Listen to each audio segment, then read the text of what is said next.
Welcome back to your channel Tripitaka. आज हम लोग फिर से लेके आए हैं आपका वही सीरीज एनसीईआरटी सीरीज, ठीक है। क्लास 6 का यहाँ देखिए, क्लास 6 का हिस्ट्री का चैप्टर 6 तक यहाँ पे चल रहा है अभी। इसका मतलब है कि 5 चैप्टर कंप्लीट हो चुका है। आप लोग जाकर के सीरीज प्लेलिस्ट में देख सकते हैं। इसके अलावा यहाँ पे एनसीईआरटी सीरीज के साथ साथ क्या क्या चल रहा है, तो लूसेंट मॉडल सीरीज चल रहा है। इसके अलावा बिहार स्पेशल सीरीज चल रहा है। आप सभी लोग जिसको जो नीड है उस हिसाब से जाकर के देखते रहिए और यहाँ पे कंप्लीट करते रहिए। और जिन लोगों को पसंद आ रहा है नीचे कमेंट में अपना प्यारा प्यारा कमेंट करते रहिए। और इसके अलावा यहाँ पे चैनल से जुड़ जाइए, चैनल को सब्सक्राइब कीजिए, चैनल को सपोर्ट कीजिए। चलिए स्टार्ट करते हैं। तो कल जो हम लोग देखे थे, क्या देखे थे, इस पे 2 वीडियो बन चुका है इस वाले टॉपिक पे। पहले तो स्टोरी ऑफ बुद्धा में हम फर्स्ट वीडियो में बताया आप लोगों को बुद्ध के बारे में, गौतम के बारे में, सिद्धार्थ के बारे में, उनकी माँ कौन थी, उनके पिता कौन थे, वो कौन से क्लैन के थे, वो कौन से कहाँ पे जन्म हुआ, कौन सा किंगडम था उनका। तो ये सब बात हम लोग फर्स्ट पार्ट पे देखे। सेकेंड पार्ट पे हम लोग ये सारा समझ लिए थे कि बुद्ध किस तरीके से अपने प्रिंसिपल को दिए, क्या किए नहीं किए, ठीक है। आप लोग को यहाँ तक का समझ में आ चुका होगा, है ना। तो अगला टॉपिक जो हम लोग का है वो है संघ, ठीक है। अब आते हैं हम लोग संघ को समझते हैं। देखिए इस टॉपिक में संघ को समझना है तो सुनिएगा ध्यान से। संघ का मतलब होता है क्या, ऑर्डर। इसको ऑर्डर भी कहते हैं। संघ का मतलब होता है ऑर्डर। और ये तो हिंदी इंग्लिश खेल लिए हम। मतलब इसका डेफिनेशन क्या है, हम कैसे किसी को संघ कह सकते हैं, तो सुनिए ध्यान से। जितने भी लोग अपने घर को छोड़े, पहले तो आप ये समझिए, बुद्ध या महावीर ये कहते थे कि अगर जीवन से में खुश रहना है, क्योंकि जीवन तो दुखों से भरा है, महावीर के भी अकॉर्डिंग और बुद्ध के भी अकॉर्डिंग, कि जीवन में बहुत सारा दुख है, तो इसमें खुश रहना है तो क्या करना है, तो जो मोह ममता है उसको छोड़ना है। अच्छा, यानी अपरिग्रह वाला मेथड अपनाना है। अपरिग्रह मतलब पोजेशन नहीं दिखाना है, पोजेसिव किसी चीज को लेके नहीं होना है। तो अगर अपरिग्रह मेथड अपनाना है तो आपको सबसे पहले क्या करना पड़ेगा, आप खुद बताइए। आपको सबसे ज्यादा लगाव किससे होगा, अपने फैमिली मेंबर से। तो वहां पे घर जो है आपका, आपको वो छोड़ देना है। अब इस बात को मानना नहीं है बुद्ध ऐसा कहे कि घर को छोड़ना है। यहाँ तक कि महावीर भी कहते हैं कि सही ज्ञान अगर तुम चाहते हो तो घर छोड़ दो, ठीक है। रियल नॉलेज के लिए तुमको अपने घर को छोड़ के जाना ही पड़ेगा, ठीक है। तो यहाँ समझिए, तो अब क्या हुआ, इन लोगों के कहने पे बहुत सारे लोग घर छोड़ छाड़ के निकल गए। घर क्यों छोड़े आपको पता है, उस समय प्रॉपर्टी का जो है कंजर्वेशन ऑफ प्रॉपर्टी का कॉन्सेप्ट आ गया। लोग ज्यादा पैसा कमाने के चक्कर में आ गए, ज्यादा पैसा ज्यादा प्रॉपर्टी बचाने के चक्कर में आने के कारण लोग बेईमानी पे उतर आए। तो बेईमानी के कारण लोगों का अपनों पर से ही मोह भंग होने लगा, जिस कारण से कितने सारे लोग जो है घर को छोड़ दिए। तो जो घर त्याग किए, ये लोग जो घर त्याग किए, जितने भी लोग, उन सारे लोगों के ग्रुप को ही संघ कहा जाता है। वो सारे लोग जो अपना घर छोड़ दिए, है ना, उन्हीं सारे लोगों के ग्रुप को संघ कहते हैं। देखिए, असेंबली ऑफ दोज पीपल, उन लोगों का असेंबली, असेंबली बने ग्रुप, या प्रार्थना करने जाते हैं असेंबली में, सारे लोग इकट्ठा होकर, भाई असेंबली ऑफ दोज पीपल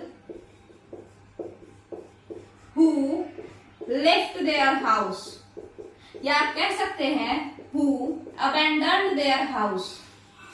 तो उन इसी असेंबली को, पीपल को नहीं, असेंबली को संघ कहते हैं। उस ग्रुप को संघ कहते हैं। संघ का मतलब ही होता है, ऑर्गेनाइजेशन को भी तो संघ कहा जाता है, जिसमें भीड़ हो, लोगों की भीड़ हो। तो कैसे लोग, कौन से लोग, जो अपने घर को छोड़ दिए। अच्छा, अब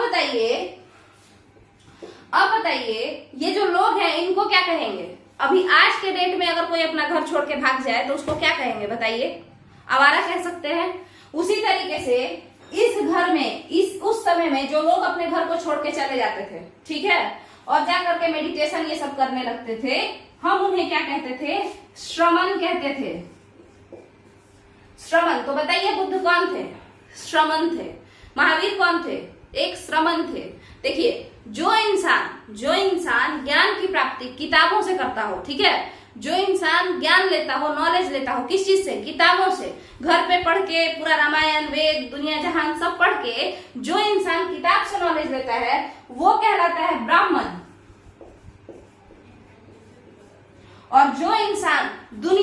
नॉलेज दुनिया से ही लेता है, घूम घूम करके, रोड पे, फॉरेस्ट में जा करके, ये सब करके। जो इंसान एनलाइटन होता है, जो अपने आप को नॉलेज मतलब गेन करता है घूम घूम करके, बुक से नहीं, घूम घूम करके, एक्सपीरियंस करके, लोगों से मिलके, मेडिटेशन करके, वो कहलाता है श्रमण। ठीक है, तो बुद्ध क्या थे? बुद्ध क्या पढ़ के किए थे? क्या नहीं, वो मेडिटेट करके किए थे। इसका मतलब है कि ये बुद्ध, ऐसे कोई भी इंसान, शंकराचार्य, उनको आप श्रमण कह सकते हैं। क्यों? क्योंकि हाँ, हालांकि शंकराचार्य बुक भी पढ़ते थे, वो उपनिषद को भी पढ़े थे, तो फिर वो ब्राह्मण। ठीक है, तो ब्राह्मण कोई जाति वाति तो है नहीं, मतलब बाद में उसको हम न बना दिए कि जन्म के आधार पर। अदरवाइज ये हो सकता है ना कि कोई ब्राह्मण है जन्म के आधार पर, बट वो बेवकूफ है, और कोई है नीची जात का है मगर वो बहुत ही ज्यादा होशियार है, बहुत पढ़ा लिखा है, तो पढ़े लिखे को ब्राह्मण कहते हैं। तो जो इंसान किताब से पढ़ के, धर्म ग्रंथों को पढ़ के नॉलेज गेन किया है, वो कहलाया ब्राह्मण। और जो इंसान घूम घूम करके नॉलेज ग्रहण किया है, घर को छोड़ के, घर से बाहर जाके, वो कहलाया श्रमण। और इन श्रमणों के संघ को, इन श्रमणों के ग्रुप को, इन लोगों के ग्रुप को ही तो कहा गया संघ। ठीक है, अब आपको समझ में आ गया होगा संघ क्या है। अब देखिए यहाँ पे बुद्धिज्म वाले टॉपिक में इसमें संघ को कंपेयर किया गया है, किस चीज से बताइए थोड़ा। तो देखिए यहाँ, देखिए ये टॉपिक, ये वाला पॉइंट नंबर 11, यहाँ पे देखिए, यहाँ पे लिखते हैं संघ को। संघ यहाँ पे ऑर्डर लिखा है, उसमें ऑर्डर मतलब संघ ही होता है, तो ऑर्डर। ठीक है, ऑर्डर एंड मॉन्क को, मॉन्क मतलब देखिए संघ और भिक्षु को, भिक्षु। अच्छा ये बताइए, ये बुद्ध ये लोग जो थे, इनको भिक्षु क्यों कहा गया? और जो मॉन्क और नन जो होती हैं, उनको भिक्षुणी क्यों कहा गया? बताइए। देखिए कारण क्या था, देखिए मतलब देखिए एस्पिरेंट, यहाँ पे कारण क्या था कि जो लोग ये अपना घर छोड़ दिए नॉलेज के सर्च में, तो वो लोग खाना कैसे खाएंगे? आप खुद बताइए। तो ये लोग ना पूरा टाइम मेडिटेट करते थे, और मेडिटेट करने के बाद जब इनको भूख लगता था, फिक्स होता था कि इस टाइम पे जाके खाना खाना है, तो ये अपना पोटली लेते थे और घूम घूम करके भीख मांगना शुरू करते थे, खाना मांगना शुरू करते थे। तो इसी कारण से इन संतों को, इन सन्यासियों को भिक्षु कहा गया। ठीक है, अदरवाइज तो ये बहुत बड़े ज्ञानी थे, तो इनको ज्ञानी नहीं कह के भिक्षु क्यों कहा गया? क्योंकि खाने के लिए ये घर घर जाके भीख मांगा करते थे, तो भिक्षु कहा गया। तो संघ और भिक्षु को कंपेयर किया गया है किससे? ओशन एंड रिवर से। अब ये ओशन एंड रिवर, समुद्र और नदी से हम लोग इसको कंपेयर करके समझते हैं क्या कहना चाह रहा है एनसीईआरटी, आखिर कहना क्या चाहता है इससे। तो देखिए इसका मतलब ये हुआ कि जो आपके भिक्षु है ना, एक इंसान, सुनिए, एक इंसान जो अपने घर पे है और उसके घर में उतने अच्छे लोग नहीं है, या हो सकता है उसको खुद ही अपने घर से उतना मोह नहीं है, तो वो क्या बनेगा? वो घर छोड़ देगा इन सर्च ऑफ नॉलेज। कैसा नॉलेज? Real knowledge. ठीक है, रियल नॉलेज। तो उसके वजह से अब वो आ गया रोड पे। तो जब वो रोड पे आया ना, तो मान के चलिए एक राजपूत है, एक राजपूत है, और उसको पता है कि अगर हम यहाँ पे रहते हैं तो मेरा बड़ा भाई हमसे झगड़ा करेगा। वो हो सकता है वो बड़ा भाई है तो उसका छोटा भाई उससे झगड़ा करेगा। किसके लिए? थ्रोन के लिए, सिंहासन के लिए। ठीक है, तो वो राजपूत अमीर है, उसके पास सारा चीज है, बट उसको लग रहा है कि पैसा की वजह से मेरा फैमिली ही अच्छा नहीं है, तो क्यों ना हम ऐसे पैसा को लात मार के चले जाएं। तो ये राजपूत निकल गया, आ गया कहाँ पे? बताइए, रोड पे आ गया, सड़क पे खड़ा है ये। ठीक है, और एक इंसान है, मान के चलिए कोई एक ऐसा है जो बनिया है और उसको व्यापार में घाटा लग चुका है, अब वो भी आ गया रोड पे कि फालतू में यहाँ रहने से कोई फायदा नहीं है, प्रॉपर्टी तो बचा ही नहीं है, इससे अच्छा हम सन्यासी ले लेते हैं। इसके बाद मान के चलिए कोई ऐसा इंसान है जो नीची जाति का है, एससी है, उसको यहाँ का ढोंग देख करके, ब्राह्मणिकल ट्रेडिशंस को देख करके, जो भी ये ऑर्थोडॉक्स सोसाइटी का ढोंग है, रूढ़िवादी समाज का, कि तुमको छूना नहीं है, तुम अछूत हो, तो ये सब सोच के उसको ये समाज अच्छा नहीं लगा और वो समाज छोड़ करके सन्यासी बनने चला गया। तो ये वो इंसान हो गया जो कि एससी है, ये राजपूत है, ये एससी है, ये ओबीसी है। तो ये सारे लोग अलग अलग कास्ट के हुए ना, अलग अलग कास्ट के हुए। अब ये तीनों आ गए रोड पे। अब ये तीनों रोड पे हैं, इन सर्च ऑफ नॉलेज है, तो इनको कौन बुलाएगा? ऑर्डर, यानी संघ। संघ को ही इंग्लिश में ऑर्डर कहते हैं। संघ बोलेगा कि तुम भी घर से बाहर आ चुके हो, तो यहाँ आकर के मेरे ग्रुप में, ये जो संस्था है इसमें शामिल हो जाओ। तो जैसे ही ये शामिल होगा बाबू एस्पिरेंट्स, वैसे ही आप लोग देखेंगे कि ये सारे लोग, ये तीनों राजपूत, एससी, ओबीसी, तीनों क्या कहलाएंगे? भिक्षु कहलाएंगे। ऐसा नहीं होगा कि ये कहलाएगा कि हम राजपूत भिक्षु हैं तो हम तो एससी भिक्षु हैं और हम तो ओबीसी भिक्षु हैं। ये सब कुछ भी नहीं था, ठीक है। सारे लोग क्या कहलाएंगे? भिक्षु कहलाएंगे। तो यहाँ देखिए, अब यहाँ पे हम लोग कंपेयर करेंगे। इस बात को समझिए, ये जो टर्म है ये बहुतों को समझ में नहीं आता है कि क्यों कंपेयर किया है इससे। देखिए, तो हम कहें कि वो तीनों अलग अलग जाति के थे, हो सकता है अलग धर्म के भी हो, कोई मुस्लिम हो, कोई हिंदू हो, कोई सिख हो, और सब एक जगह आ गए, है ना, सबका मोह भंग हो गया। तो अब क्या हुआ? कहा जाता है ऐसा कि जैसे ही कोई भिक्षु संघ में आ जाता है, जैसे ही कोई भिक्षु संघ में आ जाता है तो वो एक हो जाता है। एक, ना उसका कोई जात पात रहता है, ना ही उसका कोई धर्म रहता है, वो एक हो जाता है। सब लोग एक बराबर हो जाते हैं। कैसे? जैसे कोई रिवर, जैसे कोई नदी जब समुद्र में जाती है, कोई भी नदी, बड़ी नदी, छोटी नदी, कोई भी नदी जब समुद्र में जाती है तो वो क्या हो जाती है? एक ही हो जाती है। तो आप बताइए, संघ को किससे कंपेयर किया गया है? संघ को, ऑर्डर को ओशन से, समुद्र से, है ना। ऐसा थोड़े है कि अरे यहाँ से समुद्र से पानी निकाले, ये गंगा नदी का पानी है, इधर समुद्र से एक लोटा निकाल रहे हैं तो बोले क्या ये तो ब्रह्मपुत्र का पानी। ऐसा नहीं होता है, सारा पानी एक हो गया, ठीक है। तो उसी तरीके से जैसे ही संघ में कोई इंसान गया, अब वो राजपूत रहे, ब्राह्मण रहे, एससी एसटी रहे या फिर ओबीसी रहे, कोई जाति नहीं, कोई धर्म नहीं, वो क्या है? एकमात्र उसका धर्म है और वो है मानवता का धर्म। और एकमात्र उसका जो पहचान है, आइडेंटिटी है, वो है कि वो एक भिक्षु है, वो एक मॉन्क है, और अगर वो लड़की है तो वो एक नन है, भिक्षु नहीं है।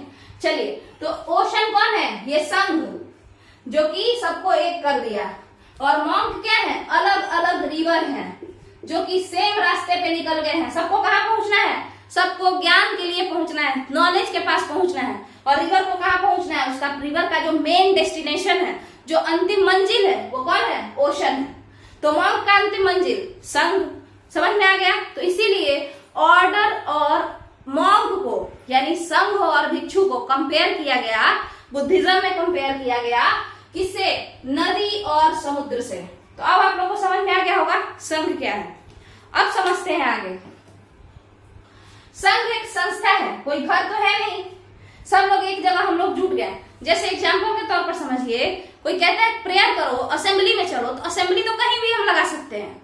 हो सकता है आज हम नीचे ग्राउंड फ्लोर पे असेंबली कर लें, कभी छत पे जाके असेंबली करवा लें, कभी हो सकता है स्कूल के बाहर जाके असेंबली करवा लें। तो असेंबली कोई जगह नहीं है, असेंबली वो लोगों का भीड़ ही है। अब जहां भी वो भीड़ चला जाए वही असेंबली हो गया। समझ में आया? अब देखिए, अब आगे समझते हैं। अगर आप लोग को ये वीडियो पसंद आ रहा हो तो आप लोग को क्या करना है?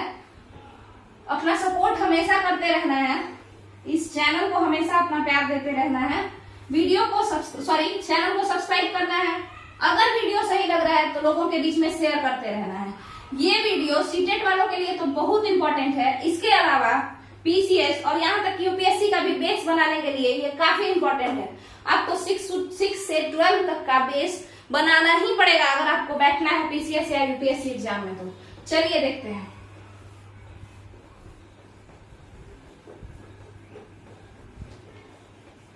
इसके बाद अगर हम लोग समझे क्या समझना है तो चैनल को सब्सक्राइब कीजिए आप लोग थोड़ा, ताकि हम मोटिवेटेड रहें। चलिए देखते हैं। इसके बाद हम लोग बात करेंगे बिहार के बारे में। तो हमने क्या कहा? असेंबली कोई घर नहीं है, हम जहां भीड़ इकट्ठा हो गया वही असेंबली है।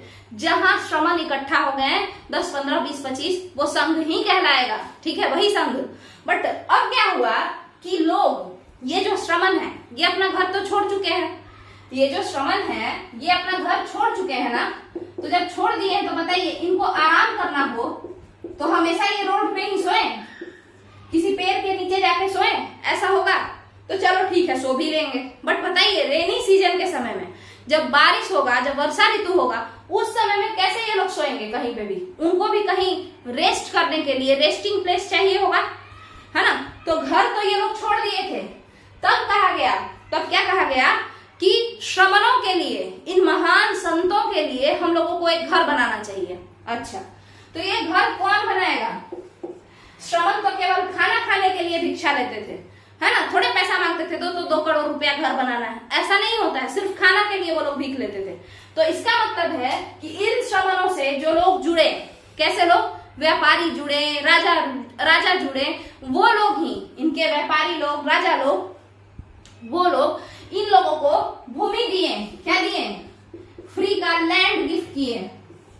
और वो गिफ्ट किए कौन, अमीर लोग ही गिफ्ट करेगा, गरीब के पास खुद के लिए भूमि नहीं है, किसी और को कहां से गिफ्ट करेगा। तो यहाँ पे गरीब अगर किसी श्रमण को मानते थे तो वो लोग कपड़ा देते थे, 2-4 रुपए का खाना दे देते थे। बट अगर कोई अमीर इन लोगों के मतलब फॉलोअर बनते थे तो वो सीधे गिफ्ट करते थे, क्या, भूमि गिफ्ट करते थे। कुछ लोग उसी में घर बनवा देते थे, मतलब जैसे केव वगैरह, केव तो अपने से बना रहता है, वो तो पहाड़ में बनाते हैं। 2 तरीके का शेल्टर होगा ना, एक तो नेचुरल होगा, केव में ही गुफा में जाके बैठ जाओ, कोई एक गुफा जो प्राकृतिक तरीके से बना हुआ है, जैसे कार्ले चैत्य महाराष्ट्र में जो है कार्ले केव, उसमें खोद करके बनाया गया है, वो नेचुरल केव है, उसमें बुद्धिज्म वाले लोग रहते थे। ठीक है, अब समझिए। अब मान के चलिए कहीं पे क्या हुआ, कोई राजा गिफ्ट दिया और उसमें एक घर बनवा दिया, और वो घर डेडिकेट कर दिया, किसके लिए डेडिकेट किया, डेडिकेट कर दिया बुद्धिज्म वाले लोगों के लिए, या सीधे सीधे कह लीजिए भिक्षुओं के लिए, चाहे वो जैनिज्म के भिक्षु हो या फिर बुद्धिज्म के हो। समझ में आया होगा आपको, बट बेसिकली यहाँ पे बुद्धिज्म के लिए। ठीक है, तो उसको वो दे दिया कि यहाँ पे एक भूमि दिया गिफ्ट में, इसमें बना दिया एक घर, बोला कि आप लोग यहाँ आके रह सकते हैं, कब, जब भी आपको आराम करना है आप आराम से आके रह सकते हैं। तो मतलब कहने का है रेनी सीजन में भी रह सकते हैं, तबीयत खराब है तो भी आके रह सकते हैं। तो इन लोगों के लिए घर हो गया जहाँ पे हर एक संत रहते थे, बुद्धिस्ट रहते थे, बौद्ध भिक्षु रहते थे। तो इसी घर को हम लोग क्या कहें, मोनेस्ट्री कहें।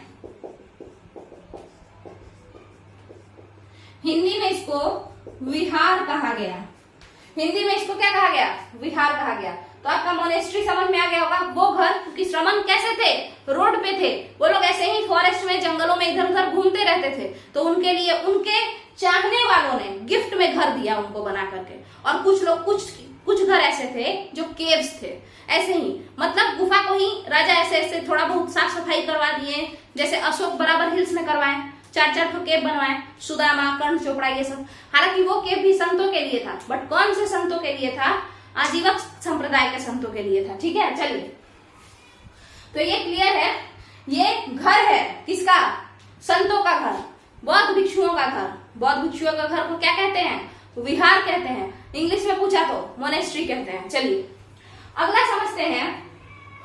अच्छा, अगर इसी घर में पूजा होने लगे, इसी घर में मेडिटेशन, हम बाहर जाके मेडिटेट नहीं कर रहे हैं, हम इसी घर में मेडिटेट कर रहे हैं, इसी घर में बैठ करके ऐसे मेडिटेट कर रहे हैं, तब ये विहार चैत्य कहलाएगा।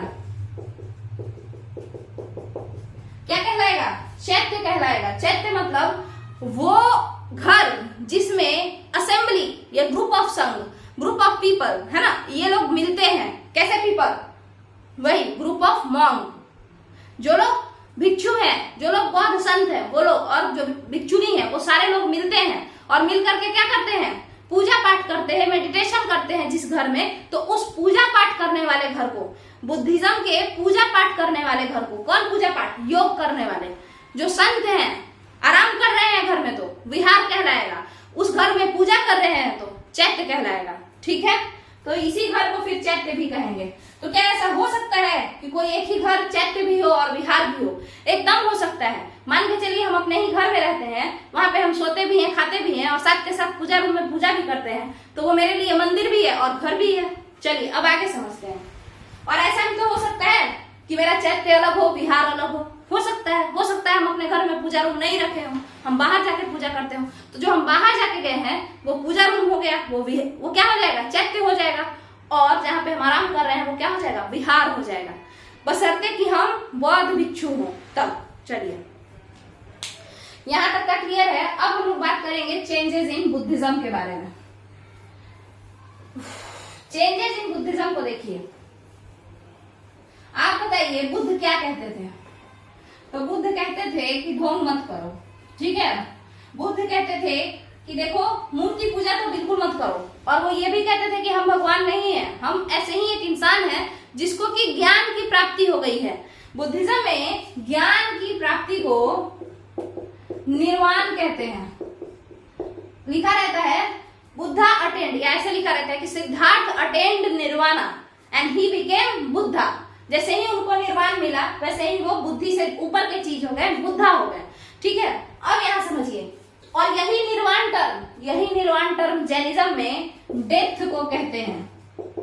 किसमें? जैनिज्म में डेथ को कहते हैं, बुद्धिज्म में ज्ञान को निर्वाण कहते हैं। ठीक है, चलिए अगला समझते हैं। तो चेंजेस इन बुद्धिज्म को समझना है तो यहाँ पे देखिए, बुद्ध जो बातों को कहे, जिन भी बातों को बुद्ध कहे, तो अगर कोई उसको मानता है, यहाँ चेंजेस इन बुद्धिज्म में ये बताया है कि बुद्धिज्म कई भागों में जो बटा, हीनयान, महायान, ये सब जो बना, उसी के बारे में बात किया है। तो यहाँ देखिए जो बुद्ध बात कह के गए ना, लोग उसको मानना शुरू किए। ठीक है, तो मानना शुरू किए ऐसे लोग जो बुद्ध के उपदेशों को पूरी तरीके से मान लिए। जैसे बुद्ध कहते थे कि मूर्ति पूजा मत करो, तो वो लोग बोले नहीं करेंगे। जैसे बुद्ध कहे कि तुम लोग ये क्या बोलते हैं, मेरा फोटो को का पूजा मत करना, हम भगवान नहीं है, ये नहीं कि मेरा मूर्ति बना के पूजा चालू कर देना, तो वो लोग बोले नहीं करेंगे। ठीक है, तुम लोग मध्यम मार्ग अपनाना, बहुत ज्यादा कोई गिफ्ट दे तो मत लेना, बस खाने भर का ही गिफ्ट लेना। तो वो लोग बोले जैसे खाना लेना, बट कोई कहे कि ये लीजिए आपके लिए 1 करोड़ का चेक देते हैं, हम घर बना के रहिए, मत लेना। ठीक है, तो उसी तरीके से इसके अलावा मूर्ति मत बनाना। तो ऐसे लोग जो कि बुद्ध के उपदेशों को पूरी तरीके से फॉलो किए, वो क्या कहलाए? हीनयान। ठीक है, हीनयान वाले, हीनयान बुद्धिज्म को मानने वाले। अच्छा, ये लोग ठहराव दिखाए या नहीं दिखाए? ठहराव दिखाए। इनके सोच में वो ठहराव था, किसके? मतलब इन हीनयान वालों के। मतलब क्या कि ये बुद्ध की बातों पे ठहरे रहे, रुके रहे हमेशा, इसीलिए इसके एक नाम पड़ा ठहराववाद, इसको कह सकते हैं। याद रखने के लिए हम बोल रहे हैं, मगर इसका नाम क्या है? थेरावाद। थेरावाद मतलब थेरावादीन्स कैसे होते हैं? थेरावादीन्स वो होते हैं जो बुद्ध के उपदेशों पे ठहर के सोचते हैं, उनके बातों को अच्छे से समझते हैं, उनके बातों को पूरी तरीके से अपने लाइफ में फॉलो करते हैं। तो ये हो गए आपके थेरावादीन्स। थेरावाद क्या है? धर्म है, बुद्धिज्म का ही एक धर्म है। और थेरावादी कौन है? जो इस थेरावाद को फॉलो करता है, वो इंसान थेरावादी है। तो इसी को हिंदी में, इंग्लिश में थेरावादीन्स कहते हैं। ठीक है, और ये थेरावाद, तो हीनयान का ही ये है थेरावाद। देखिए, थेरावाद वाले जो लोग हुए, हीनयान वाला जो लोग था ना, ये लोग तो मूर्ति एकदम बनाता ही नहीं था, बिल्कुल नहीं, किसी भी चीज का मूर्ति नहीं। बट इसी सेक्ट में से थेरावाद जो हुए, ये लोग मूर्ति बनाते थे, बट क्या बुद्ध की मूर्ति बनाते थे? नहीं बनाते थे। ये बुद्ध के जो चिन्ह हैं, जो साइंस है, उनकी मूर्ति बनाते थे। जैसे समझिए, देखिएगा, ये किसकी मूर्ति बनाते थे? मान के चलिए कि अगर इनको, जैसे हम लोगों को अगर ज्ञान चाहिए तो हम लोग किसकी पूजा करेंगे? हिंदुइज्म में सरस्वती माता की पूजा करेंगे। इनको ज्ञान को डिपिक्ट करना होता था या पूजा करना होता था, तो ये लोग क्या करते थे? यहाँ पे एक चबूतरा बना लिए, इसके ऊपर एक पीपल का पेड़ ऐसे लगा दिए, तो इस चीज को ये बना दिए, एक ऐसा मूर्ति बनाया। ये देखिए, पीपल का पेड़ है, चबूतरा है, बीच में कोई नहीं बैठा है, बट इसको देखते ही इंसान समझ जाएगा कि ये डिपिक्ट क्या कर रहा है? बुद्ध इसी तरीके से तो निर्वाण की प्राप्ति किए थे। तो इस तरीके से यहाँ पे मूर्ति पूजा को घुसाया जाना शुरू किया गया।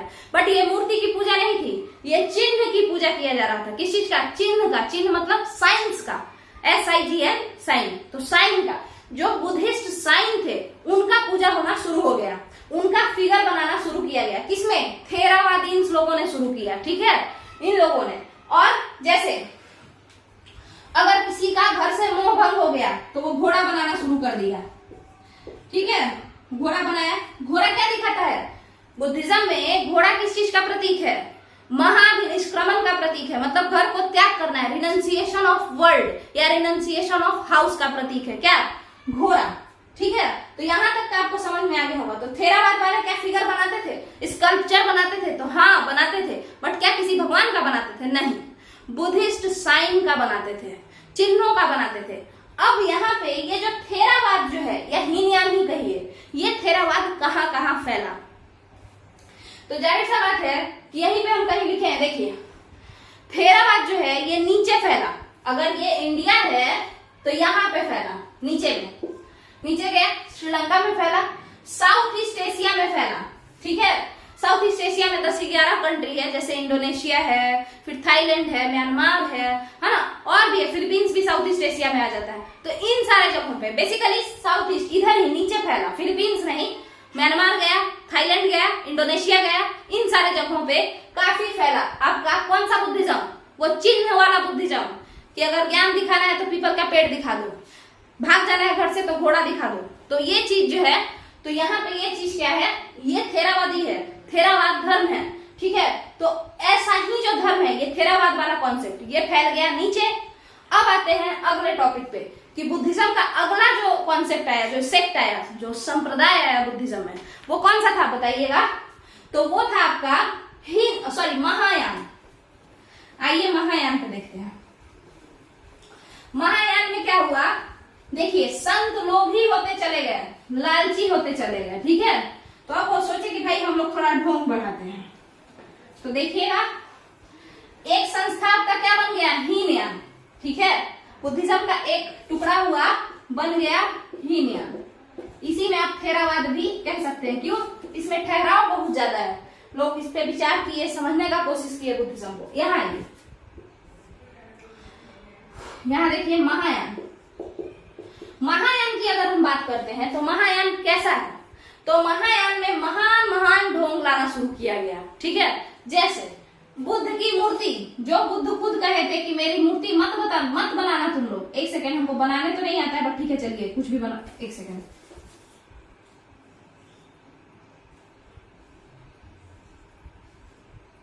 यहाँ पे मान के चलिए ये बुद्ध है, तो इनकी मूर्ति बनाने लगे लोग, ठीक है, मूर्ति बनाने लगे, जबकि बुद्ध मना किए थे कि मेरा मूर्ति मत बनाना, हम भगवान थोड़े हैं, बट ये लोग इनको भगवान की तरह पूजने भी लगे। तो पहला चेंज क्या हुआ, मूर्ति बनाना शुरू कर दिया गया, स्कल्पचर बनना शुरू हो गया, स्कल्पचर ऑफ बुद्धा। और ये जो शुरुआत हुआ आप लोग देखेंगे 2 स्टाइल में हुआ। एक तो स्टाइल हुआ गंधारा स्टाइल। ये गंधारा स्टाइल क्या है, तो बुद्ध को एक जगह ना थोड़ा सा गरीब टाइप का बनाया गया है और एक जगह थोड़ा सा अमीर टाइप का बनाया गया है, ठीक है।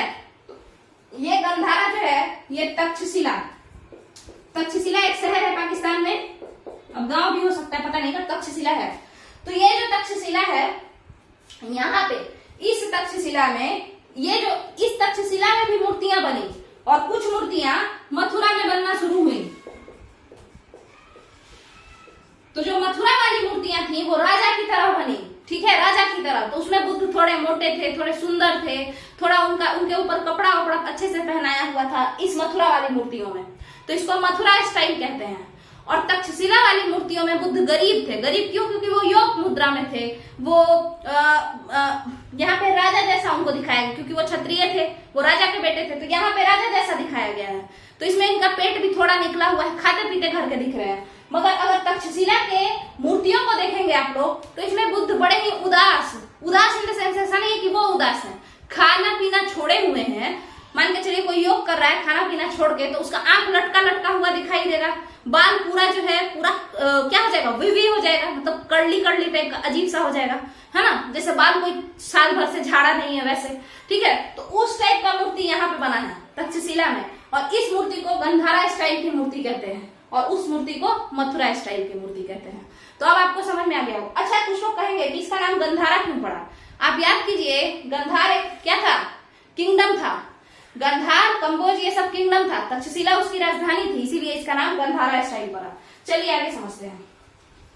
तो महायान में क्या हुआ, एक तो मूर्ति बनना शुरू हो गया, मूर्ति भी 2 जगह पे बना, कहीं पे गरीब कहीं पे अमीर। अब समझिएगा, तो पहले तो मूर्ति बनवा लिए, अब चलते हैं आगे। एक और जो चीज हुआ बुद्धिज्म में, लोग बोधिसत्व पे बिलीव करने लगे। अब ये बोधिसत्व कौन है, तो देखिए समझते हैं। बोधिसत्व कौन है? बोधिसत्व एक तो क्या हुआ, बुद्ध की मूर्तियां बनने लगी, एक गरीब बुद्ध और एक अमीर बुद्ध, ठीक है, 2 जगह पे। तो एक तो ये हो गया, इनका पूजा होना तो शुरू हो, मूर्ति बन गया तो पूजा तो होगा ही। अगला समझते हैं। दूसरा जो हुआ वो बोधिसत्व में लोग बिलीव करने लगे। अब बताइए, जिन लोगों को पता है बोधिसत्व कौन थे, आप लोग नीचे कमेंट में बताइए, है ना। तो देखिए, बोधिसत्व वैसे बौद्ध भिक्षु हुए, जो निर्वाण की प्राप्ति कर लिए, जिनको ऐसा लगा कि हम बहुत बड़े ज्ञानी हो गए। बुद्ध क्या कहते थे कि जब तुम ज्ञानी बन जाओ, पहले तो बुद्ध कहते थे कि ज्ञान पाने के लिए घर छोड़ दो, ठीक है, और जब तुम ज्ञानी बन जाओ तो जंगलों में घूम करके, गांवों में घूम करके, शहरों में घूम करके, मतलब घूम घूम करके पूरा देश दुनिया में अपने ज्ञान को बांटो, ठीक है, और मोक्ष की प्राप्ति करो, मतलब उसके बाद अपना ज्ञान बांट के और डेथ मर जाओ, ठीक है, सीधे समझिए तो। बट बोधिसत्व क्या कहते हैं, और हाँ, बुद्ध कहते थे कि ज्यादा देर तक में मेडिटेशन करो, मतलब मान के चलो 2 बात सीख क्या लिए पूरा उछल उछल के गा रहे हैं, ऐसा नहीं है, खूब सारा ज्ञान लेते रहो हमेशा। तो उसके लिए क्या है, क्योंकि योग माध्यम से ही तो ये लोग ज्ञान ले रहे थे, तो योग करो, ज्यादा से ज्यादा योगा मतलब मेडिटेशन करो। तो यहाँ पर बोधिसत्व क्या बोले, डिक्लेयर किए कि हम लोग क्या हो गए हैं, सत्य की खोज कर चुके हैं, ट्रुथ को जान चुके हैं, हम लोग जो रियल नॉलेज है उसको जान चुके हैं। बट हम लोग मेडिटेशन नहीं करेंगे, हम लोग किसी जंगल में जाके नहीं रहेंगे, किसी विहार में जाके नहीं रहेंगे, हम लोग नॉर्मल जगह पे, मतलब भीड़ में, लोगों की भीड़ में, नॉर्मल लोगों के भीड़ में, संतों के भीड़ में नहीं, संतों के भीड़ में नहीं, नॉर्मल लोगों के भीड़ में रहेंगे, और उन लोगों को खुद मोक्ष प्राप्ति नहीं करेंगे, उन लोगों को मोक्ष की प्राप्ति करवाएंगे। किन लोगों को, नॉर्मल लोगों को। क्या कहे ये बोधिसत्वास, बोधिसत्वास कहे कि हम लोग सत्य को खोज लिए हैं, वी अटेन्ड द ट्रुथ, या रियल नॉलेज, ठीक है, और जब हम सत्य को खोज लिए हैं तो अब हम लोग, तो बुद्ध क्या कहते हैं, बुद्ध कहते हैं कि अब मोक्ष प्राप्ति कर लो, मेडिटेशन करो और मोक्ष प्राप्ति करो। ये लोग बोले कि भाई मोक्ष प्राप्ति अपने नहीं करेंगे, हम मोक्ष प्राप्ति नहीं करेंगे, हम मोक्ष प्राप्ति किसी और को करवाएंगे, कोई इंसान आए अपना प्रॉब्लम बताए, हम उसको सॉल्व करेंगे। तो इस तरीके से अब बुद्ध के बाद सेकंड नंबर के भगवान कौन बनने चले गए, बोधिसत्वास। सेकंड नंबर के बुद्धिज्म में भगवान कौन बनने लगे, बोधिसत्वास। बोधिसत्वास खुद को भगवान जैसा डिक्लेयर करने लगे। जैसे देखिए कई सारे महान महान बाबा हुए, जैसे शिरडी के साईं बाबा, तो वो भी इंसान थे, बट अब उनका जो है वो महान इंसान थे, हम लोग जैसे तुच्छ इंसान नहीं थे, वो महामानव थे, तो हम लोग उनका पूजा करने लगे, तो वो भगवान की तरफ उनको लोग मानते हैं। तो उसी तरीके से बोधिसत्व अपने ज्ञान को प्राप्त करके मोक्ष की प्राप्ति नहीं किए, है ना, योग नहीं किए, लोगों के मदद के लिए, लोगों के हेल्प के लिए घूम घूम करके लोगों का हेल्प करने लगे, ज्ञान नहीं दे रहे थे। वो बोले, देखिए बुद्ध क्या कहते थे कि मोक्ष की प्राप्ति तुम खुद से कर सकते हो, हम तुमको केवल रास्ता बता सकते हैं। जबकि बोधिसत्व बोले कि मोक्ष की प्राप्ति करने का तुमको जरूरत नहीं है, हम तुम्हारे लिए ऐसा ऐसा नियम लाएंगे जिससे तुम मोक्ष प्राप्ति कर लोगे। जैसे एग्जाम्पल के तौर पर समझिए, किसी को महामृत्युंजय जाप करवाना है ना, हिंदुइज्म में महामृत्युंजय जाप कराना है, तो लोग क्या करते हैं, पैसा दे देते हैं, पंडित आप कर दीजिएगा हम बच जाएंगे, और पंडित भी ये कहता है कि ठीक है हम कर देंगे और आप बच जाइएगा। ये सब ढोंग होता है, ठीक है। अब यहाँ पे बोधिसत्व भी कुछ इसी तरीके का गेम करने लगे, मतलब तुम अपना अच्छा सा मार्ग मत बनाओ, हम तुम्हारे लिए मार्ग बना बना के देंगे। जबकि बुद्ध कहते थे कि कोई और तुम्हारे लिए रियल रास्ता नहीं बनाएगा, पाथ तुमको खुद खोजना पड़ेगा, भले ही कोई तुमको रास्ता दिखा सकता है, बना नहीं सकता है। तो आपको समझ में आ गया होगा बोधिसत्व कौन है। इन बोधिसत्व में कुछ लोगों का नाम सुन लीजिए। एक बोधिसत्व हुए मंजुश्री। मंजुश्री जैसे हमारी सरस्वती माता है, वैसे ही बुद्धिज्म में एक बोधिसत्व हुई या हुए ये नहीं पता, ये लड़की ही है शायद, इनका नाम है मंजुश्री, ठीक है। उसके अलावा अवलोकितेश्वर, लगभग 7 से 8 बोधिसत्व हैं, मगर ये लोग कुछ फेमस है। अवलोकितेश्वर जो हुए, ये कौन हुए, तो ये बड़े ही प्यारे हुए, है ना, बहुत प्यारे से भगवान है ये। बुद्धिज्म के ये ऐसे भगवान हैं जो इनको गुस्सा आता ही नहीं है। आप अगर विष्णु जी को कभी देखे होंगे हिंदुइज्म वाले, तो उनका हमेशा फोटो में क्या रहता है, वो हंसते रहते हैं और नीचे की ओर ऐसे लेट करके देखते रहते हैं, है ना। तो ये उन्हीं का है, उसी टाइप का कुछ ये फिगर है। अवलोकितेश्वर को अगर आपको इमेजिन करना है बुद्धिज्म में, तो उनका फिगर इमेजिन कीजिएगा इनको। इसके अलावा अवलोकितेश्वर के अलावा मैत्रेयी करके एक और बोधिसत्व है, जिनका जन्म बोला जा रहा है कि उनका जन्म होगा मैत्रेयी का, ठीक है। चलिए, तो यही सब कुछ लोग हैं। एक बार यूपीएससी में क्वेश्चन भी पूछा, फ्यूचर बुद्धा कौन है, तो उसमें मैत्रेयी ही उसका रियल आंसर था। चलिए, फ्यूचर बुद्धा मतलब जैसे अभी विष्णु का एक अवतार कल्कि अभी तक नहीं लिए हैं, बट लेंगे, तो फ्यूचर विष्णु कौन है, कल्कि। उसी तरीके से फ्यूचर बुद्धा कौन है, मैत्रेयी, अभी तक उनका जन्म नहीं हुआ है, तो वो बोधिसत्व है, ठीक है। तो यहाँ तक आपको समझ में आ गया होगा कि महायान में 2 बातें हुई, एक तो मूर्ति बन गया और दूसरा कुछ लोग बोले कि हम तुमको मोक्ष दिलवा देंगे, और वो लोग कौन थे? बोधिसत्व थे। कुछ लोग तो अच्छे भी हुए होंगे, जाहिर सा बात है, कुछ संत अच्छे भी होते हैं, मदद करने के लिए आते हैं, कुछ बुरे भी होते हैं, तो वो तो अपना अपना है। अब देखिए यहाँ पे इसके बाद क्या हुआ, ये जो आपका महायान बुद्धिज्म है ये कहाँ कहाँ फैला? तो ये ऊपर में फैला, भारत के नीचे में हीनयान फैला, भारत के ऊपर में महायान फैला। अच्छा, कोई ऊपर, हम अगर अपने आप से, हम खुद से किसी को ऊंचा दर्जा देते हैं तो हम उसको कैसा किस नजर से देखते हैं? महान नजर से देखते हैं, हम उसको ग्रेट इंसान समझते हैं। तो भारत के जो ऊपर है वो महायान है, भारत के नीचे अगर हम किसी को अपने नीचे नजर से, खुद से नीचा समझते हैं तो हम उसको हीन नजर से देखते हैं। तो भारत के नीचे हीनयान फैला। अब महायान कहाँ कहाँ पे फैला? तो सेंट्रल एशिया में फैला। Central Asia, Kazakhstan, Kyrgyzstan, Turkmenistan, Tajikistan, Uzbekistan को कहते हैं, 5 कंट्री है, ठीक है। सेंट्रल एशिया किसको किसको कहते हैं? कजाकिस्तान, ताजिकिस्तान,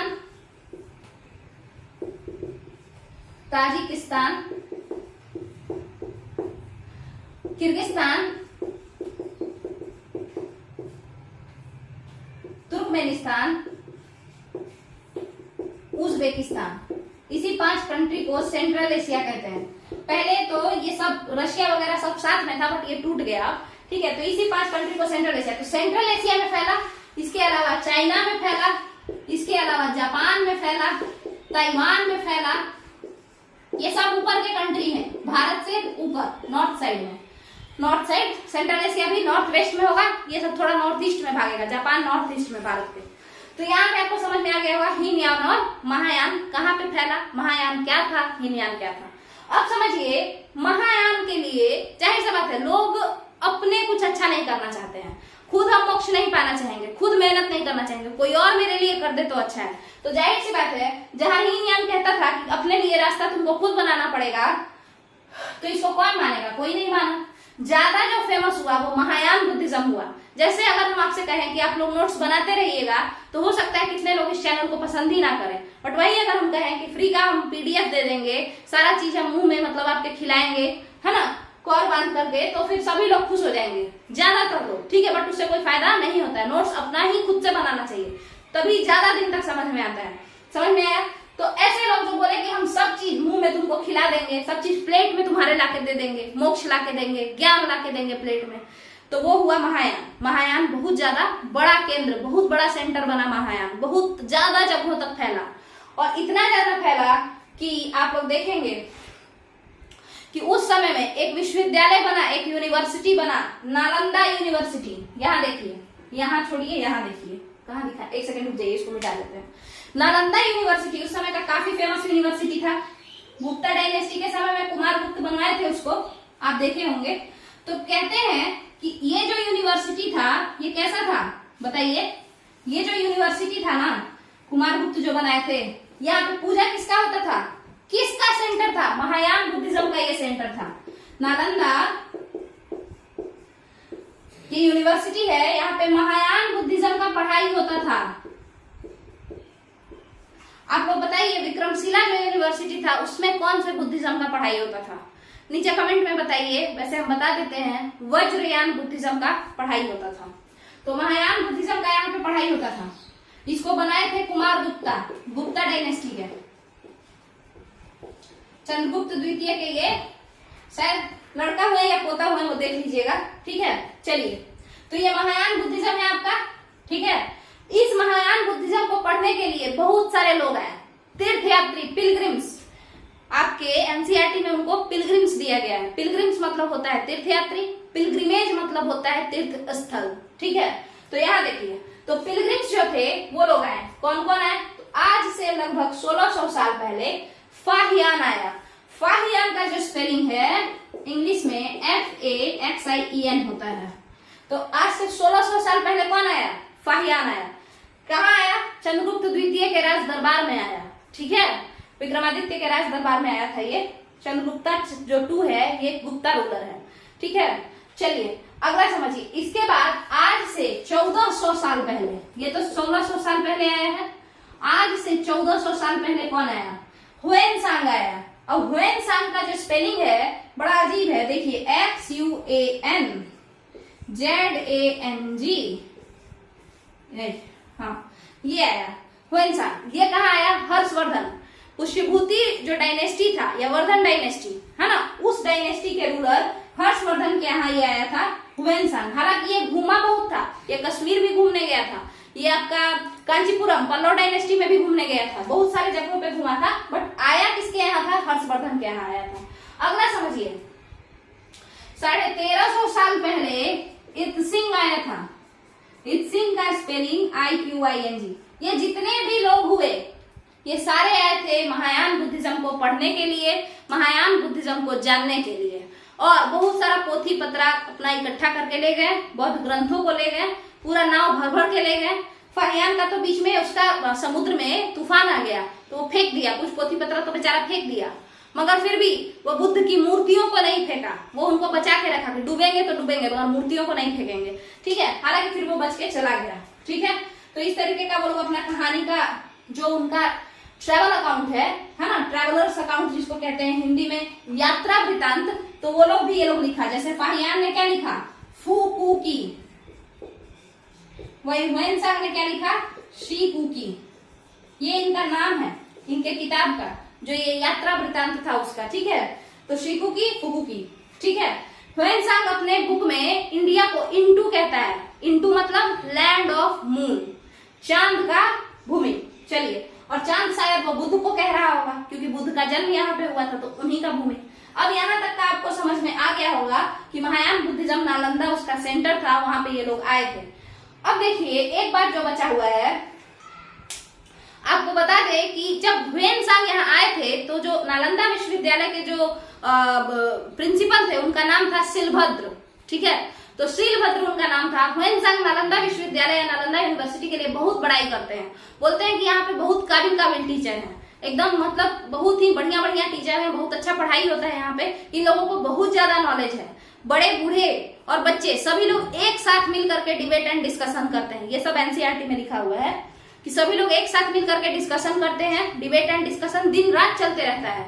और अगर किसी को बाहर मतलब नालंदा यूनिवर्सिटी में अंदर आना है कुछ पूछने के लिए कोई बड़े आदमी को, तो पहले तो द्वारपाल उससे 10 क्वेश्चन पूछता है, और उस क्वेश्चन को भी इतना हार्ड क्वेश्चन रहता है कि अगर 10 लोग आते हैं तो उसमें से केवल 2 लोग ही क्वेश्चन बता के अंदर आ पाते हैं, 8 लोग तो वापस चले जाते हैं। तो इतना अच्छा पढ़ाई था आपके बिहार के नालंदा यूनिवर्सिटी का, जिस बिहार का अभी स्थिति दयनीय हो गया है। इतना ज्यादा हार्ड था नालंदा यूनिवर्सिटी में एडमिशन लेना, ठीक है। आपको समझ में आ गया होगा, और यहाँ पे आपका ये टॉपिक जो बुद्धिज्म है वो कंप्लीट हो गया है। मगर इसका ये मतलब नहीं है कि क्लास 6 का चैप्टर 6 कंप्लीट हो गया। अभी जैनिज्म आपका बाकी है, अभी आपका हिंदुइज्म में उपनिषद बाकी है, दर्शन बाकी है। हम बताएंगे कि दर्शन आश्रम भी बाकी है, आश्रम और ऑर्डर में क्या डिफरेंस था, ठीक है। तो अभी हिंदुइज्म और जैनिज्म बाकी है, इस क्लास 6 के चैप्टर 6 में ही है वो, उसको भी हम अच्छे से कंप्लीट कराएंगे। आप लोग इस चैनल से जुड़े रहिए। अगर आपको ये वीडियो पसंद आया है तो आप इस वीडियो को लाइक कीजिए, अपने दोस्तों के बीच में शेयर कीजिए। शेयर कैसे करेंगे? व्हाट्सएप स्टेटस पे लगाइए, फेसबुक पे शेयर कीजिए और इंस्टाग्राम पे शेयर कीजिए, और उसके साथ साथ इस चैनल को सब्सक्राइब कीजिए। अपना प्यार देते रहिए, कमेंट करते रहिए। चलिए, थैंक यू।